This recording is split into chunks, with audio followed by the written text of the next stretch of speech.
James and கோவின் year and big sale. இயற்கையான dates, பாதாம், பிஸ்தா, கேஷு அண்ட் ஹனி கொண்டு தயாரிக்கப்பட்ட லயன் டேட் நட் பைட்ஸ்.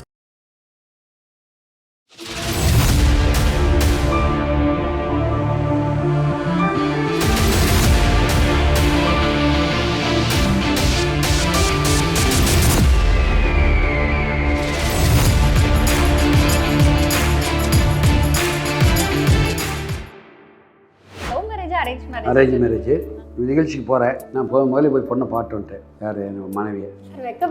அதை வந்து 16ஆம் தேதி திருமணம். தலைவர் போய் கேட்டார், வேறு ஒரு திருமணத்துக்கு டேட் கொடுத்துட்டாரு, இந்த தேதி எங்களுக்கு உகந்த தேதினா அப்படின்னா.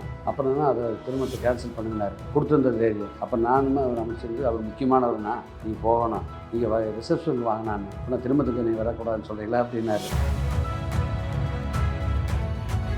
உங்களுக்கும் ஐ பெரியசாமி சாருக்குமான அந்த ஒரு பந்தம் 96ல் சட்டமன்ற உறுப்பினருக்கு வாய்ப்பு அவர் கலைஞர் சொல்லி வாங்கி கொடுத்தாரு. இன்றைக்கி இந்த அளவுக்கு வந்திருக்காருன்னா அதுக்கு வித்துட்டவர் அவர்.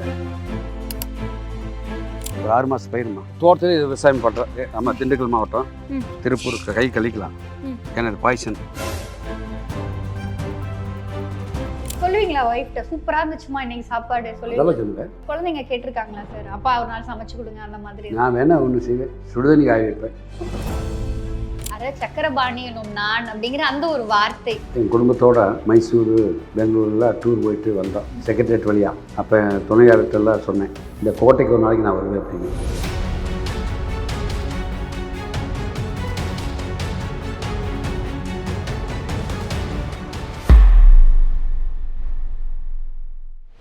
ஐபிசி தமிழ் நேயர்கள் அனைவருக்கும் அன்பு வணக்கம். இன்னைக்கு நம்ம தமிழகத்தினுடைய மிக முக்கியமான ஒரு அரசியல் ஆளுமையை தான் சந்திக்க போறோம். அவரை பத்தி சொல்லணும் அப்படின்னு சொன்னா, கடந்த 6 முறை நடைபெற்ற சட்டமன்ற தேர்தலில் தொடர் வெற்றி, 30 ஆண்டுகளுக்கும் மேலான தன்னுடைய தொடர் வெற்றி அரசியல் பயணம் அப்படின்னு சொல்லி மக்களினுடைய மனங்களில் தனக்கென ஒரு சிம்மாசனம் போட்டு அமர்ந்திருக்கின்ற ஒட்டன்சத்திரம் தொகுதியினுடைய சட்டமன்ற உறுப்பினர், தமிழக அரசின் உணவு மற்றும் உணவுப் பொருட்கள் வழங்கல் துறை அமைச்சர் மாண்புமிகு திரு சக்கரபாணி சார் தான் இன்னைக்கு நம்ம மீட் பண்ண போறோம். அவரோடு ஒரு நாள் எப்படி இருக்க போகிறது, அவருடைய தனிப்பட்ட வாழ்க்கை, அரசியல் வாழ்க்கை சார்ந்த நிறைய விஷயங்கள் இன்னைக்கு நம்ம அவர்கிட்ட பேசி தெரிஞ்சுக்க போறோம். வாங்க போலாம். சார் வணக்கம் சார், நல்லா இருக்கீங்களா சார்? சார் ஆக்சுவலி ரொம்ப நன்றி இன்னைக்கு எங்க கூட ஒரு நாள் கொடுத்ததுக்கு.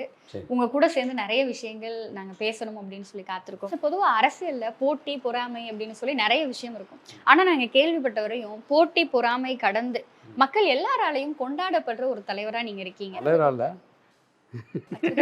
சார் இதுதான் சார் மக்கள் உங்களை கொண்டாடுறதுக்கான காரணமா இருக்கு சார். அதுவும் இல்லாம அரசியல்ல தொடர்ந்து 6 முறை சட்டமன்ற தேர்தல வெற்றி, 30 ஆண்டுகளும் அரசியல்ல ஒரு வெற்றிகரமான பயணம் அப்படிங்கும் பொழுது மக்கள் மனசுல ஒரு இடம் பிடிச்சிட்டாரு அப்படிங்கிற அந்த ஒரு நிலைமை வந்துருச்சுல சார். ஸோ இந்த பாதை இதை பத்தி சொல்லுங்க சார். அரசியலில் நான் எனக்கு அரசியலில் பின்புலம் இல்லை. சாதாரண விவசாய குடும்பத்தில் பிறந்து பள்ளி படிப்பு முடிச்சுட்டு உயர்கல்வி முடிச்சுட்டு கல்லூரி மகளிர் அமைக்கும் கல்லூரியில் படிக்கிறப்பவே, அதுக்கு முன்னாடியே நான் கல்லூரிக்கு முன்பாகவே இளம் வயதிலே திமுகவில் ஈடுபாடு கொண்டவன். கலைக்குடைய பேச்சு ஆற்றலில் நான் ஈர்க்கப்பட்டேன். 1980 மதுரையில் அமெரிக்கன் கல்லூரியில் படிக்கிறப்ப மாணவர் திமுகவில் இணைந்து பணியாற்றினேன். கல்லூரி வாழ்க்கை முடிச்சு வந்த பின்பாடு அரசியலில் ரொம்ப தீவிரமாக ஈடுபட்டேன். 96ல் முத்தமிழறிஞர் கலைஞர் அவர்கள் எனக்கு இந்த தொகுதியில் போட்டியிடுறதுக்கு வாய்ப்பு வழங்கினார்கள். அது தொடர்ந்து 2001, 2006, 2011, 2016, 2021 ஆகிய 6 தேர்தலிலும் தலைவர் முத்தமிழறிஞர் கலைஞர் அவர்களும் இன்றைய முதலமைச்சர் மாண்புமிகு அண்ணன் மு.க. ஸ்டாலின் அவர்களும் எனக்கு வாய்ப்பு வழங்கினார்கள். குறிப்பாக 2006-11 அரசு தலைமை கொறடாவாக என்னை நியமித்தார்கள். அதுக்கு 11லேருந்து 21 வரை திமுக எதிர்க்கட்சியாக இருந்துச்சு. அந்த காலகட்டத்திலும் மாண்புமிகு முதலமைச்சர்கள் சட்டமன்ற கட்சியினுடைய தலைவராகவும் சட்டமன்ற கொறடாவாக என்னை நியமிக்கப்பட்டார்கள். அதனால் அவரோடு இணைந்து பணியாற்றி நான் ஒரு 30 ஆண்டு காலத்தில் அரசியல் பயணத்தில் ஈடுபட்டிருக்கிறேன். சார் நான் ஒரு வீடியோ பார்த்தேன், உங்களோட இன்ஸ்டாகிராமில் அந்த வீடியோ போட்டிருந்தீங்க. அதில் உட்காந்து நீங்கள் பேசிகிட்டு இருக்கீங்க. அதில் பக்கத்தில் உட்காந்துருக்க ஒருத்தர் சொல்கிறாரு, எங்கள் வீட்டு ரேஷன் கார்டில் மட்டும்தான் இவர் பேர் இல்லை, எங்கள் குடும்பத்தினுடைய மூத்த உறுப்பினர் இவர் தான் அப்படின்னு சொல்லி சொன்னார். தொகுதிக்கு மக்களுக்கு என்னென்ன செய்யணுமோ அதெல்லாம் என்னால் முடிஞ்சது ஆளுங்கட்சியாக இருந்தாலும் சரி எதிர்கட்சியாக இருந்தாலும் செஞ்சேன். குறிப்பாக 2021 மாண்புமிகு முதலமைச்சர் அவர்கள் தமிழ்நாட்டினுடைய முதலமைச்சர் பொறுப்பேற்ற பின்பு இந்த தொகுதியில் பல்வேறு கோரிக்கைகள் இருந்துச்சு. குறிப்பாக இந்த பகுதி வறட்சியான பகுதி, குடி தண்ணீருக்காக மக்கள் கஷ்டப்படுகிறார்கள். அதை உணர்ந்து முதலமைச்சர்கிட்ட நாங்கள் சட்டமன்றத்தில் பல முறை பேசினேன். அதை உணர்ந்த முதலமைச்சர் அவர்கள் 2022ஆம் ஆண்டு திண்டுக்கல் மாவட்டத்துக்கு வந்த சமயத்தில் அரசு நலத்திட்ட உதவிகள் வழங்குகின்ற சமயத்தில் அறிவித்தார். குற்றத்தம் தொகுதிக்கு குடிநீர் வசதிக்காக சுமார் 1000 கோடி ரூபாய் நிதி ஒதுக்கி தினந்தோறும் 43 MLD 4 கோடி 80 லட்சம் லிட்டர் தண்ணி வழங்கப்படும்னு அறிவித்தார். விரைவில் எல்லா வீட்டுக்கும் கொடுத்துருவோம். இந்த திட்டம் நிறைவேறுச்சுன்னா முழுமையாக மக்கள் பயன்பாட்டுக்கு வருகின்ற காலத்துலேருந்து 30 ஆண்டு காலத்துக்கு இனிமேல் நம்ம தொகுதியில் தண்ணி பிரச்சனை வராது. ஒரு விவசாய குடும்பம் அது எல்லாத்தையும் கடந்து இயற்கை அப்படின்னாலே உங்களுக்கு ஒரு பெரும் காதல் அந்த இயற்கை மேல இருக்கு. ஸோ இந்த கான்வர்சேஷன் இன்னும் அழகாக நம்ம தோட்டத்துக்கு போய் பேசலாமா? சரி, கண்டிப்பா.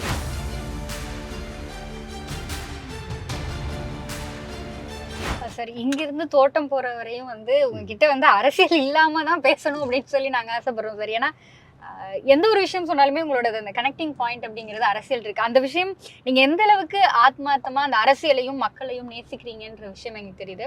ஸோ பொதுவாக உங்களோட டே அப்படிங்கிறது எப்படி ஸ்டார்ட் ஆகும் சார்? காலையில் எழுந்ததே எனக்கு பிசியோதெரப்பி ஒருத்தருக்கார். அவர் எல்லாமே கொஞ்சம் நேரம் பிசியோதெரப்பி பண்ணிவிடுவார். பண்ண பிரகாரம் பேப்பர் வந்து செய்தித்தாளை பார்த்துட்டு அப்புறம் குளிச்சுட்டு சாப்பிட்டு வெளியே வந்தோன்னா விசிட்டர்ஸ் பார்த்துருப்பீங்க. நிறைய பேர் இப்போ குறைவு. காலையில் வந்தீங்கன்னா ஒரு 9:30 மணி 10 மணிக்கு கூட்டம். டிஃபன் சாப்பிட்டு வெளியே வந்தோன்னா உங்களுக்கு நிறைய பேர் விசிட்டர்ஸ் இருப்பாங்க. நிறையா கோரிக்கை இருக்குது. அரசாங்க சார்ந்த கோரிக்கையும் இருக்குது, அதோட அவங்க தனிப்பட்ட கோரிக்கையும் இருக்குது, ஊர் சார்ந்த கோரிக்கையும் இருக்குது. என்னென்ன கோரிக்கைங்கிறதெல்லாம் கேட்டு உடனே அதிகாரிகளுக்கு பேசுவேன். தனிப்பட்ட முறையில் எங்களுக்கு உதவி தேவைங்கிறதெல்லாம் சொன்னாங்கன்னா அதெல்லாம் யார் வந்தாலும் என்ன உதவி வந்தாலும் நான் பண்ணி கொடுப்பேன். பின்னாடி ஒருத்தங்க இருந்துட்டு நம்பர்லாம் நோட் பண்ணிட்டு இருந்தாங்க சார். அவங்களுக்கு அந்த உதவி சரியான முறையில் போய் சேரணும் அப்படிங்கிறதுல அதுவும் பார்த்தோம். இன்னொரு விஷயம் நோட் பண்ணோம் சார். நீங்கள் அந்த கதவை திறந்துட்டு வெளியே வந்தீங்க, அப்போ ஒய்ஃப் அனுப்பிச்சு வச்சாங்க. ஆக்சுவலி காலம் மாறிடுச்சு, இருந்தாலும் அவங்க வெளியே போறாங்க அப்படிங்கும் பொழுது மனைவி அனுப்பிச்சு வைக்கிறது அப்படிங்கிறதெல்லாம் பார்க்கும்போது ரொம்ப சந்தோஷமா இருக்கு. அது எப்போ நான் வெளியே போனாலும் அனுப்பிச்சு வைக்காம போக மாட்டாங்க. இப்ப இருக்க ஜென்ரேஷன்ல அந்த ஹஸ்பண்ட்ஸ்லாம் ஒய்ஃபை கம்ப்ளைண்ட் பண்ணுவாங்க, எப்ப வருவீங்க அப்படின்னு சொல்லி எங்க ஒய்ஃப்லாம் கேட்டுட்டே இருக்காங்கன்ற மாதிரி சொன்னாங்க. இந்த மாதிரி ஏதாவது ஃபேஸ் பண்ணிருக்கீங்களா? இல்லை ஒரு நாள் கூட அவங்க நீங்க ஏன் இப்படி வரமாட்டேங்கிறீங்க செய்ய மாட்டேங்கிறீங்கலாம் கேட்டதில்லை. அவங்க விருப்பப்பட்ட எங்கேயாச்சும் போகணும்னு நினச்சா இப்போ எனக்கு 2 பெண் குழந்தைங்க, 2 பேர்த்துக்கு திருமணம் ஆயிடுச்சு. அவங்களோட எங்கேயாச்சும் போகணும்னா போவாங்க. பெண் பிள்ளைகள் அப்படிங்கிறது அப்பாங்களுக்கு ரொம்ப க்ளோஸ். ஆம்பளை பிள்ளைங்க அம்மா கூட க்ளோஸ்னு சொல்லுவாங்க. ஆனால் பெண் பிள்ளைகள் அப்பா கூட தான் ரொம்ப நெருக்கம், அந்த அந்யோன்யம் எல்லாமே இருக்கும். 2 பேருமே நம்மளுடைய அன்னாட நடவடிக்கை கேட்டுக்குவாங்க. ஏன் சாப்பிட்டீங்களா, செஞ்சீங்களா, வீட்லேயும் கேட்பாங்க, மனைவியும் கேட்பாங்க. அதே மாதிரி கூட இருக்கிற என்கிட்ட தொடர்பு கொள்ள முடியல என்னோடய பிஏ மற்ற டிரைவர்கிட்ட கேட்டுக்குவாங்க, சாப்பிட்டாங்களா, வச்சுட்டாங்களா, என்ன செய்கிறாங்கன்னு. அதே மாதிரி என்னோட 2 பெண் குழந்தையுமே ஃபோன் பண்ணி கேட்பாங்க. அதிகமா பயணத்துல தான் இருக்கீங்க. ஆமா, மேக்ஸிமம் கார்ல போவீங்க, அப்படி இல்லனா ஃளைட். கார்ல போகும் பொழுது பாட்டு கேட்பீங்களா சார்? பாட்டு கேட்பேன். என்ன பாட்டுனா? பழைய பாட்டு கேட்பேன். சின்னஞ்சிறிய வண்ணப்பறவை எல்லாம் கேட்பேன். பழைய காலத்து பாட்டு தான் நிறைய கேட்பேன். எந்த யாரோட பாட்டு ரொம்ப பிடிக்கும் சார் பொதுவா உங்களுக்கு? கண்ணதாசனுடைய பாட்டு, வைரமுத்து, இவங்க பாட்டு தான் எனக்கு நிறைய பிடிக்கும். இதுதான் நம்ம தோட்டம். ஆமா, இது அந்த பக்கம் இருக்குது. அந்த பக்கம் இது தாண்டி அங்கே இருக்குது. என்ன போட்டிருக்கீங்க சார்? எல்லாம் நெல்லி, முருங்கை, அப்புறம் குளோரிசான்னு சொல்லி செங்காந்தல் மலர்னு உங்களுக்கு தெரியும், தமிழ்நாட்டினுடைய மலர். அது பயிர் செஞ்சுருக்கிறோம். ஒரு மாட்டு பண்ணை இருக்குது. இங்க இருக்க நெல்லிக்காயே பார்க்கறதுக்கு அப்படியே சூப்பரா இருக்கு சார். ஆமாம்.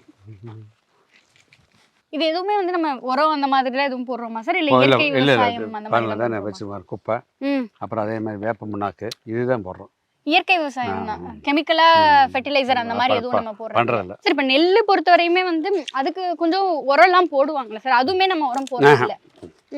அது போடுறது. இப்போதான் இங்க எவ்வளவு மாடு இருக்கு சார்? 33 மாடு. ஜெர்சி நாட்டு மாடு எல்லாம் கலந்த மாதிரி இருக்கா இல்ல எப்படி? ஜெர்சி அங்க இருக்குதுமா. அதே மாதிரி காங்கேயம் காளை பாத்தீங்களா? ஆமா. சின்ன வயசுல இருந்தே அந்த மாடுகள் அது நமக்கு இருக்கணும் அப்படிங்கறத இது இப்பவுமே அதை ஃபாலோ பண்ணிட்டே இருக்கீங்க. ஆமாம்மா. ஆனா ஆள் வச்சு பாத்துக்கிறீங்களா சார் தோட்டம்லாம்? தோட்டத்துல ஒரு 23 ஃபேமிலி இருக்குமா. எல்லாத்துக்கும் பாருங்க குவார்டர்ஸ். ஓகே. அவங்க வீடும் கட்டி கொடுத்தாங்க. கட்டி கொடுத்தாச்சு. இங்க ஒரு 3 ஏக்கர் ஒய்ஃபா இருக்கு, அந்த இடத்த கொடுத்தேன். அங்க ஒரு வீடு கட்டியிருக்கோம். ஆமா. கலைஞர் கனவெல்லாம். ஓ சூப்பர் சார். ஒரு 40 பேர்த்து கட்டி கொடுத்துருக்கேன். ஒரு சமுதாய கூட ஒன்று கட்டியிருக்கேன். தோட்டத்து வீடா சார்? ஆமாம், தோட்டத்து வீடு. யாராச்சும் வந்தாங்கன்னா ஏதாச்சும் வந்தோம்னா கொஞ்சம் நேரம் சரி சார் ரெஸ்ட் எடுக்கிறது. சார் ஊஞ்சல்லாம் வச்சிருக்கீங்க சார். நீங்க வந்தாலுமே இங்க ரெஸ்ட் எடுப்பீங்களா சார்? அதெல்லாம் அதுக்கெல்லாம் டைம் இல்லை. இவ்வளோ பிஸி ஷெட்யூல் தான். ஆனா வந்து மக்கள் வந்து உங்க ஒரு வீட்டு ஃபங்க்ஷனுக்கு வந்து கூப்பிட்டாங்க அப்படின்னு சொன்னா தவறாம போய் நின்னுறீங்க. அதுவும் வந்து கடைசி நேரத்துல எல்லாம் போறது இல்ல, அந்த விசேஷத்துல ஆளா போய் நின்னுறீங்க. ஒவ்வொரு ஏரியாவில் காலையில் தான் திருமணத்துக்கு வருவாங்க, நைட்டு வருவாங்க, காலையில் தான் திருமணம் நடக்கும், அது மதியம் வரைக்கும் இருப்பாங்க. இங்கே இந்த நம்ம ஏரியா பொறுத்தளவில் முதல் மதியமே போயிடுவாங்க, காலையிலே போயிடுறாங்க மண்டபத்துக்கு. அதனால் ஒரு நாளைக்கு 50 பத்திரிக்கை 60 பத்திரிக்கையும் கூட வரும். நான் இப்போ மதியத்துலேருந்தே ஆரம்பிச்சிடுவோம். அடுத்த நாள் சாயந்தரம் வரைக்கும் இருக்குது, வரவேற்பெல்லாம் இருக்குது. மேக்சிமம் போயிடுவேன். சப்போஸ் நான் ஏதாச்சும் வேலை இப்போ இருக்கிற நேரத்தில் வர முடியலைன்னா வந்துட்டு போவேன். சில சமயங்களில் வர முடியாத சூழ்நிலை ஒரு வாரம் பார்த்தினா மனைவியே எல்லா விசேஷம் போவாங்க. பெண் குழந்தைகள் 2 பேர், அவங்க 2 பேருக்கும் கல்யாணம் அப்படிங்கிற ஒரு விஷயம் நடந்தப்ப பொதுவாக அப்பாக்களுக்கு வந்து அது எமோஷன் தான். பிள்ளைங்களை வந்து அவங்க நம்ம வீட்டை விட்டு போகிறாங்க அப்படிங்கிற அந்த ஒரு தருணம் அப்படிங்கிறது. கல்யாணம் எப்படி இருந்துச்சு சார்? 2005 செப்டம்பர் 5ஆம் தேதி 16ஆம் தேதி திருமணம். இங்கே தலைவரை போய் கேட்டான், டேட் கேட்டேன். நானும் அண்ணன் ஐபியும் போய் கேட்டேன். அப்புறம் அவர் பிஏவை போய் பார்த்து டைரி எடுத்தா சொன்னார். அப்போ வேறு ஒரு திருமணத்துக்கு டேட் கொடுத்துட்டாரு. இன்னும் தேதி சொல்லுங்க அப்படின்னாரு. இந்த தேதி எங்களுக்கு உகந்த தேதினா அப்படின்னா அப்புறம் அதை திருமணத்தை கேன்சல் பண்ணுங்கனாரு. யார் வேறு கொடுத்துருந்த தேதியை. அப்போ நானுமே அவர் அமைச்சிருந்து அவர் முக்கியமானவர்னா வேண்டாம் நீ போகணும், நீங்கள் ரிசப்ஷனுக்கு வாங்கினான்னு. இப்போ நான் திருமணத்துக்கு நீ வரக்கூடாதுன்னு சொல்கிறீங்களா அப்படின்னாரு. அந்த உரிமை.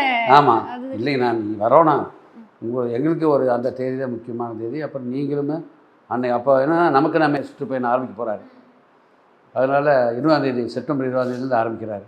எங்களுக்கு செப்டம்பர் 16 திருமணம். அதுக்கு பின்னாடி அவர் ரொம்ப டைட்டு செட்டில்டாக இருக்குன்னு சொல்லிட்டு நாங்கள் திருமணம் வச்சுக்கிற கோயிலில் வரவேற்பு நீங்கள் வந்தால் போகணும்னு காட்டி சரி வரம்ட்டு தேதி செப்டம்பர் 20ஆம் தேதின்னு சொன்னார். அந்த திருமணத்துக்கு இப்போ கலைஞர் வரல, பேராசிரியர் ஆர்காடா தவிர தலைவர் இருக்கிற முதலமைச்சர் துறைமுக பூரா மேக்சிமம் எல்லா அமைச்சரும் வந்துட்டாங்க. 6 மணிக்கு ஆரம்பிச்சது. ஒரே சாப்பாடு தான், விஐபிக்கும் ஒன்று தான், எல்லாத்துக்கும் ஒன்று, ஒரே மெனு. ஆனால் எங்கள் நிர்வாகி பூரா பிரித்து கொடுத்துட்டேன். 12 ஸ்டாலுக்கு 6 பொறுப்புன்னு சொல்லி. ஏன்னா 2-3 நாளைக்கு முன்னாடியே பொருளாக வந்துடு, நீங்கள் பாதுகாத்துக்கோனா எல்லாத்துக்கும் அவங்க தான் சமையல் பண்ணிட்டு தான் வரணும். முடிஞ்சிச்சு. தலைவரெலாம் நல்லா பேசிட்டு பொண்ணு மாப்பிள்ளையெல்லாம் இருந்தாங்க. சாயந்தரம் 6 மணிக்கு எங்கள் நிர்வாகிகள் வர்றப்போ அவங்க வீட்டு கல்யாணத்தில் கூட அப்படி இருந்துக்க மாட்டாங்க. சட்டையில் பார்த்தா சாம்பார் சிந்தி, ரசம் சிந்தி பூரா அப்படி உருமா கட்டிட்டு வந்தாங்க. நான் ரொம்ப உணர்ச்சி வசப்பட்டேன் அவங்கெல்லாம் வந்தப்போ. அவங்க வீட்டு திருமணத்திலும் கூட இப்படி நிற்க மாட்டாங்க. 3 நாள் 4 நாள் அந்த டைனிகாலே உட்காந்துட்டு எப்படி இருக்காது. சமத்தா சார் 2 பொண்ணுங்க நீங்கள் என்ன சொன்னாலும் கேட்பாங்க. அதே மாதிரி அவங்களும் எனக்கு கொஞ்சம் அட்வைஸ் எல்லாம் பண்ணுவாங்க. என்ன எழுத்துக்கு பண்ணுவாங்க, ரொம்ப அலையிறீங்க. கேட்பீங்களா சார்? கேட்பீங்களா? கேட்க எங்கள் டைம் சொல்லுவாங்க. இப்போ கூட 2 தடவை லைனில் வந்துட்டாங்க சென்னையிலேருந்து. தாத்தா இருக்கீங்க, பேரன் இருக்கான், பேரனோட நீங்கள் ரொம்ப க்ளோஸ் ஆமே சார்? இமை வந்தேன். ஆமாம், முதலமைச்சர் சின்ன டாக்டர் மேரேஜுக்கு சென்னையில் நடந்துச்சு, ராமச்சந்திரா கன்வென்ஷன் காலில். அப்போ சிஎம் வந்தப்போ சின்ன டாக்டர் சொல்லியிருக்குது, அவன் கூட வந்திருக்கேன் சிஎம் கிட்ட. இங்கே உங்களை எப்போ பார்த்தாலும் இமைவேந்தன், போஸ்டரை பார்த்தாலும் சரி, வேறு பேப்பரில் ஏதாச்சும் செய்தி டிவியில் வந்துட்டா சிஎம் தாத்தா வந்துட்டார் அப்படின்னு சொல்லுவாங்க. அதான் நல்லா சூட்டிக்காக இருப்பேன், நல்லா ஆர்வம் உள்ளவன், நல்லா விளையாட்டில்.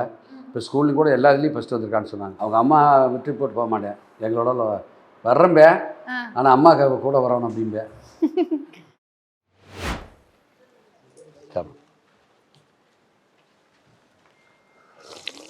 சூப்பராக இருக்கு. இப்போ எனக்காவது ரெஸ்ட் எடுக்கணும், இல்லை குடும்பத்தோட கொஞ்சம் டைம் ஸ்பெண்ட் பண்ணணும்னா வந்து இளநீ போட்டு குடிக்கிறது அந்த மாதிரிலாம் அதுக்கு நேரம் இருக்காது. இல்லைம்மா, எப்போச்சு நான் ரேர்.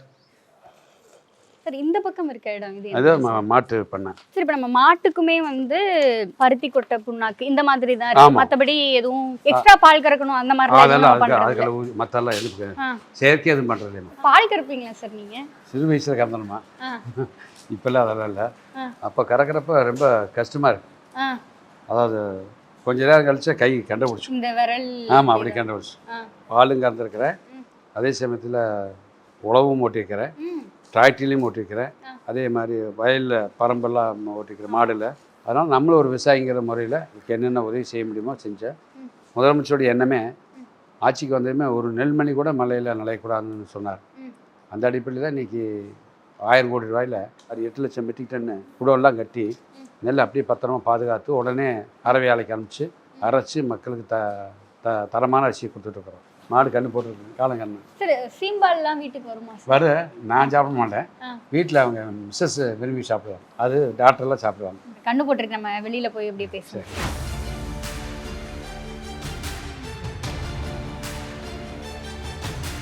அறுவடை செய்யற பொருட்கள் எல்லாத்தையும் வைக்கிற கிடங்கு. ஆமாம்மா. இது என்ன இது சார்? ஒரு 6 மாதம் பயிருமா. முதல்ல வேலியில் தான் விளையை தோட்டத்தில் இது விவசாயம் பண்ணுறோம். ஆமாம், திண்டுக்கல் மாவட்டம், திருப்பூர் கை கழிக்கலாம்.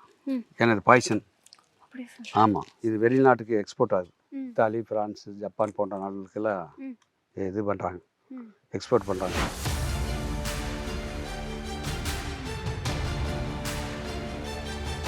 சரி, இந்த புகைப்படத்தை பற்றி சொல்லுங்கள் சார். நான் தான் பொங்கலுக்கு வருமில்லங்க, வருஷம் அப்போ பார்த்தீங்களா, பெயிண்ட் அடித்து மாட்டுக்கு கயிறெல்லாம் புதுசாக போட்டு அப்புறம் அவளுக்கெல்லாம் காலையிலே குளிப்பாட்டி கயிறெல்லாம் மாற்றி அவளுக்கு நல்லா அன்றைக்கி சாயந்தரம் பொங்கல், கரும்பு சோகை, அதே மாதிரி கரும்பு சாப்பிட்றதா சாப்பிடுறது, பழங்கள், பொங்கல் எல்லாம் கொடுக்குறோம். அன்றைக்கி தான் உழவர் நாள். அதை சிறப்பாக கொண்டாடுற நேரத்தில் அன்றைக்கி ஒரு விழா இது இங்கே ஊருக்கு தோட்டத்துக்கு வந்தப்போ எடுத்த படம். சார், மாட்டோட கொம்புல கூட நீங்கள் அடிச்சிருக்க பெயிண்ட். ஆமாம்மா, அப்புறம் கட்சி தான் அடிக்க முடியும், வேறு எதாவது அடிக்க முடியாது, கருப்பு சேப்பு தான் அடிக்கும். சார், நீங்கள் குடும்பங்கிறத தாண்டி மாடுகளுமே வந்து கட்சி சார்ந்து தான் இருக்காங்க அப்படிங்கிறது. தோட்டத்தை சுற்றி காமிச்சிங்க. இன்னும் நிறைய விஷயம் இருக்குது, நம்ம சாப்பிட்டுக்கிட்டே பேசலாம். சரிம்மா. சரி, இன்னைக்கு உங்கள் கூட சேர்ந்து ஒரு மதிய உணவு சாப்பிட்றதுல வந்து எனக்கு ரொம்ப சந்தோஷம். சரிம்மா. ஒரு விஷயம் கேள்விப்பட்டேன்.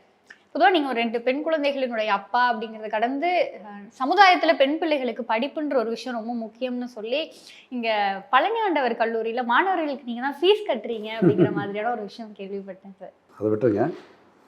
அரசியல் அப்படின்னு சொல்லி எடுத்துட்டோம்னா கண்டிப்பாக போட்டி பொறாமை எல்லாமே இருக்கும். உங்களுக்கும் ஐ பெரியசாமி சாருக்குமான அந்த ஒரு பந்தம் எல்லாரும் கண்ணு வைக்கிற மாதிரி தான். அந்த அளவுக்கு வந்து அவ்வளோ நெருக்கமாக இருக்கீங்க.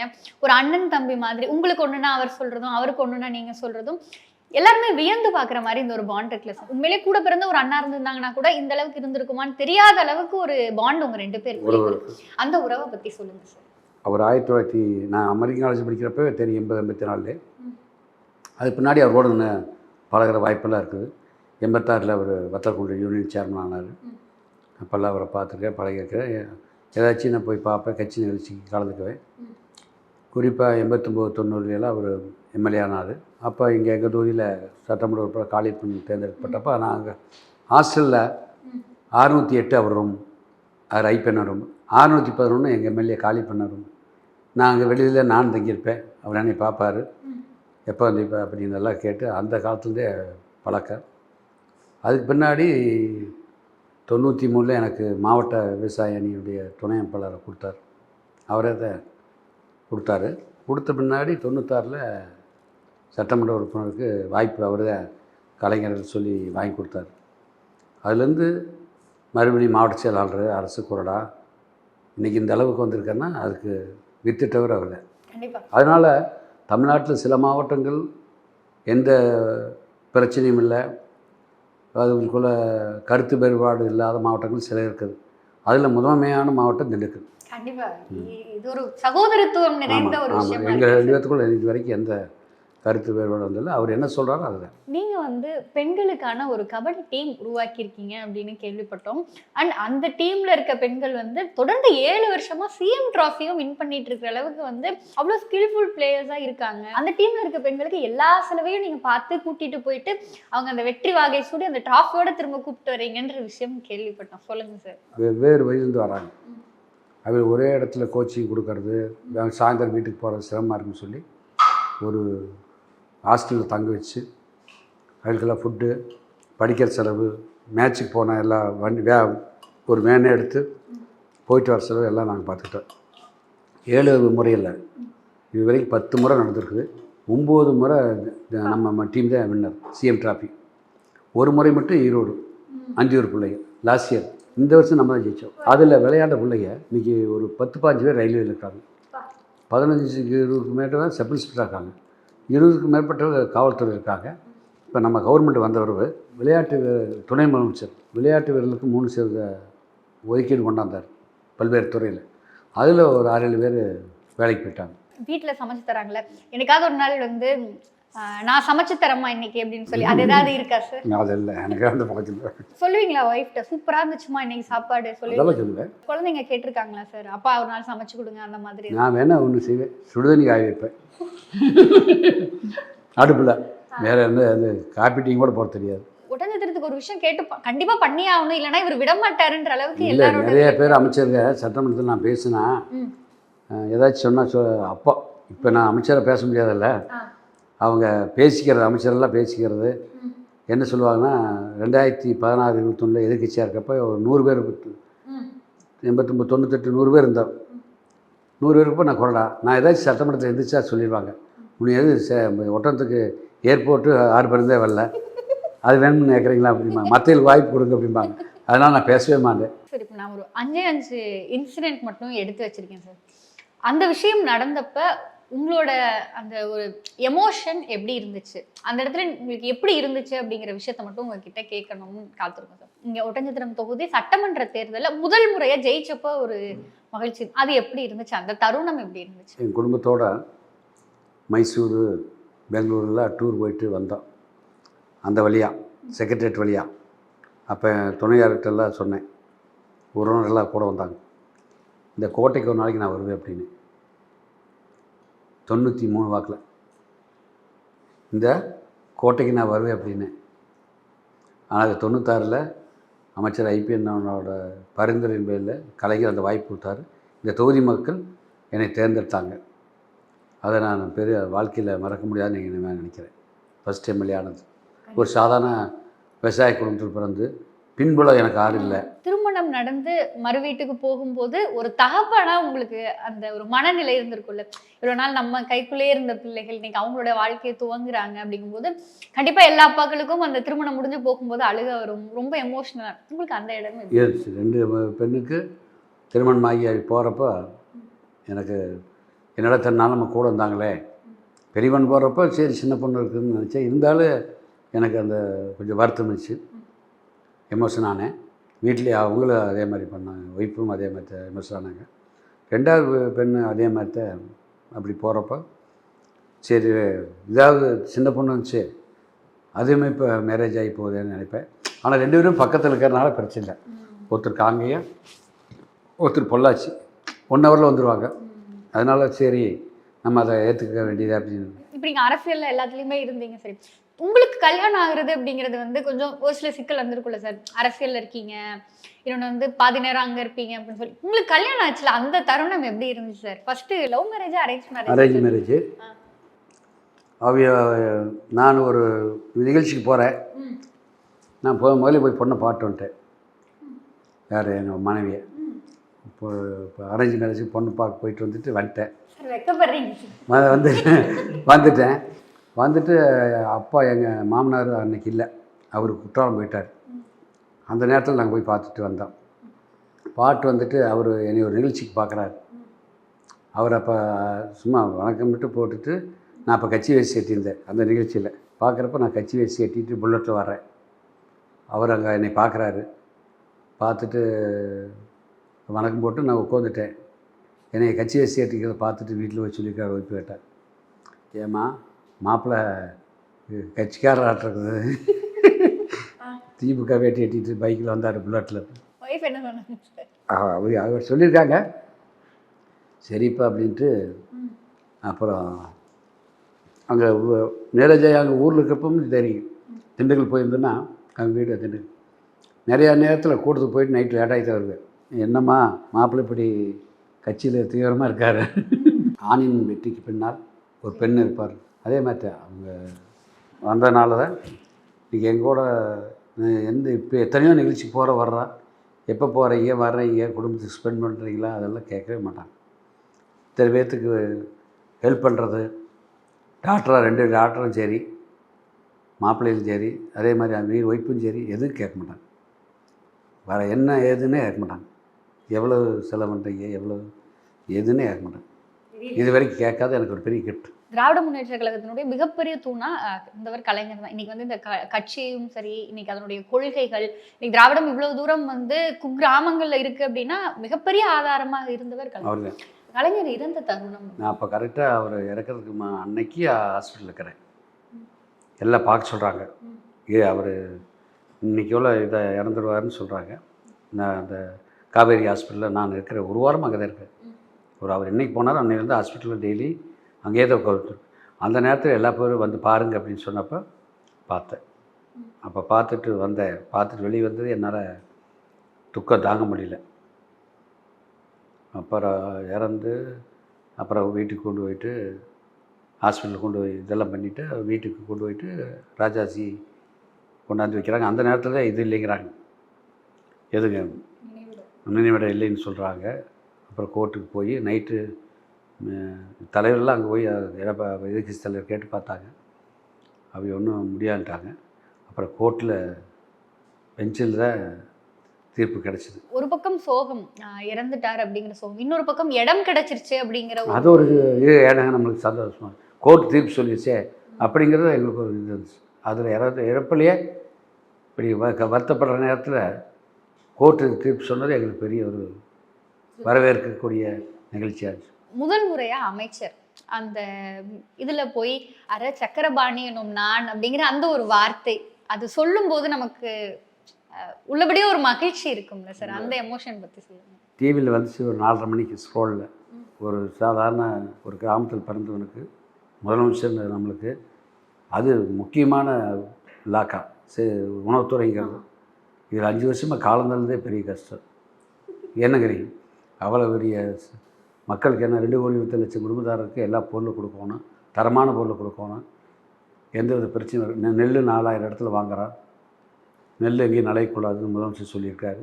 அதையும் பார்க்கணும். தலைவருக்கும் சரி, என்னை ஆளாக்கிய ஐபிக்கும் சரி, அதே மாதிரி இந்த தொகுதி மக்களுக்கு எனக்காக பாடுபட்ட திமுக காரர்களுக்கு, அதே மாதிரி தோழமை கட்சி நண்பர்களும் அந்த நேரத்தில் நான் நினச்சி பார்த்தேன். நன்றி சொல்ல கடமைப்பட்டிருக்கோம். கடைசியாக நீங்கள் உடைந்து அழுது தருணம்னா அது என்ன? நிறையா தடவை இருக்குமா. இப்போ பேசுகிறப்ப கூட எனக்கு எமோஷன் ஆயிடுச்சு. தெரியல நம்ம பேசும்பொழுதுமே திரும்ப அதாவது இப்போ அண்ணா சொன்னார், ஏரின் சிரிப்பிலே இறைவனை காண்போம். அதைத்தான் இன்றைக்கி அவர் பேசுகிறப்ப நினச்சி பார்த்தேன்.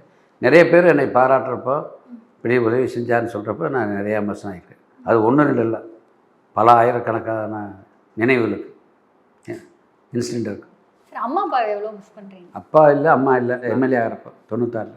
அம்மா 94 இறந்துட்டாங்க. அப்பா 74 இறந்துட்டாங்க. அம்மா இன்னும் 2 வருஷம் இருந்தாங்கன்னா என்னை பார்த்துருப்பாங்க.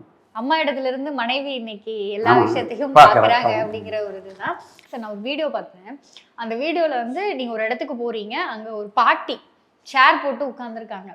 டோக்கன் கொடுக்கலப்பா அப்படின்னு சொல்லி அங்கே இருக்கவங்கள சொல்கிறாங்க. அந்த பாட்டி கையை எடுத்து இப்படி இது பண்ணும்போது நீங்கள் கையை இது பண்ணுங்க அப்படின்னு சொல்லிட்டு, ஏன்பா நீங்கள் இது பண்ணலை அப்படின்னு சொல்லி உங்கள் முகத்தில் வந்து அப்போ அந்த வயசானவங்க இந்த விஷயத்த கேட்குறாங்களே அப்படிங்கிற அந்த ஒரு ஏக்கம் அவங்களுக்கு உடனே கொடுங்க அப்படின்னு சொல்லி சொன்னீங்க.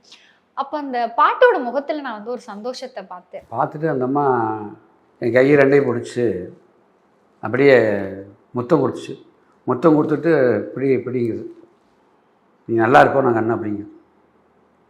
அதே மாதிரி இப்போ தூய்மை பணியாளருக்கு கூட இப்போ சமீபத்தில் தைப்பூசத்துக்கு எல்லாத்துக்கும் அவங்களுக்கெல்லாம் ட்ரெஸ் எடுத்து கொடுத்து எல்லாம் என்வியை கொடுத்துட்டு பணம் எல்லாம் அவங்களுக்கு எல்லாத்துக்கு செலவு கொடுத்துட்டு 5 கிலோ அரிசி மளிகை ஜாமெல்லாம் கொடுத்துட்டு சாப்பாடெல்லாம் அவங்களோட உட்காந்து சாப்பிட்டு வெளியே வந்தேன். வெளியே வரப்போ பூராமே பிளஸிங் பண்ணாங்க. அதெல்லாம் சொல்ல முடியாத நினைவு. நிறைய விஷயம் பண்ணிட்டு இருக்கீங்க மக்களுக்காகவே. வந்து தூக்கம் துளைத்து கூட அவங்களுடைய கனவுகளுக்காக உழைத்து கொண்டிருக்கிறீர்கள். அப்படிங்கும் பொழுது தொடர்ந்து ஜெயிக்கிறதுக்கும் அடுத்து இவங்களுக்காக நம்ம இயங்கணும் அப்படிங்கிறதுக்கும் உங்களுக்கு பின்னாடி ஒரு பெரும் கூட்டம் இருக்கு. இந்த வெற்றியை கடந்து இன்னும் பல வெற்றிகள் உங்களுக்கு கிடைக்கணும். இன்னும் பல மக்களினுடைய வாழ்வு மேம்படுறதுக்கும் அவங்களுடைய வாழ்க்கை அடுத்த ஒரு கட்ட நிலைக்கு உயர்றதுக்கும் நீங்கள் என்றைக்கும் உறுதுணையாக இருப்பீங்கன்ற நம்பிக்கை எங்களுக்கு இருக்குது. நிறைய விஷயம் இன்னைக்கு இந்த நாளில் வந்து எங்கள் கூட பகிர்ந்துக்கிட்டீங்க. அண்ட் உண்மையிலே இது வந்து ஒரு ஆத்மார்த்தமான ஒரு கான்வர்சேஷனாகவும் ஒரு மனநிறைவான கான்வர்சேஷனாகவும் இருந்துச்சு. இன்னும் பல வெற்றிகள் உங்களுக்கு காத்திருக்கு, இன்னும் பல பொறுப்புகள் உங்களுக்கு இருக்குது. இன்னும் நிறைய விஷயங்கள் பண்ணுங்கள் சார். ரொம்ப நன்றி. மதியம் இப்போ 12 மணிலேருந்து இப்போ 4:30 வரைக்கும் உங்களோட நீங்கள் நிறையா இடத்துக்கு வந்தீங்க, பார்த்தீங்க. அதே மாதிரி என்னை நேர்காண எல்லா இடத்துக்கும் வந்து பல்வேறு கேள்விகள் கேட்டீங்க. நல்லா ஆரோக்கியமாக இருந்துச்சு. நீங்கள் நினைக்கிற மாதிரி மீண்டும் தமிழகத்தில் மாண்பு முதலமைச்சர் தான் தமிழ்நாட்டில் முதலமைச்சர் வரப்போகிறார், மாற்று கருத்து இல்லை. வர்ற சமயத்தில் இந்த தமிழ்நாடு இன்னும் பல்வேறு வளர்ச்சிகளை பெறும், பல்வேறு துறைகளில். குறிப்பாக அதே சமயத்தில் இந்த மாவட்டத்தை பொறுத்தளவு சரி, ஆனால் ஐபியும் சரி, நானும் சரி, இந்த 7 சட்டமன்ற தொகுதிக்கும் சரி, எல்லா வளர்ச்சி பணிகளையும் கொண்டு வந்து சேர்ப்போம். அது மாற்று கருத்து இல்லை. வாழ்த்துக்கள் சார். நன்றி. ரொம்ப நன்றி. நன்றி. ஜேம்ஸ் அண்ட் கோவின் இயர் எண்ட் பிக் சேல். இயற்கையான டேட்ஸ், பாதாம், பிஸ்தா, கேஷு அண்ட் ஹனி கொண்டு தயாரிக்கப்பட்ட லயன் டேட் நட் பைட்ஸ்.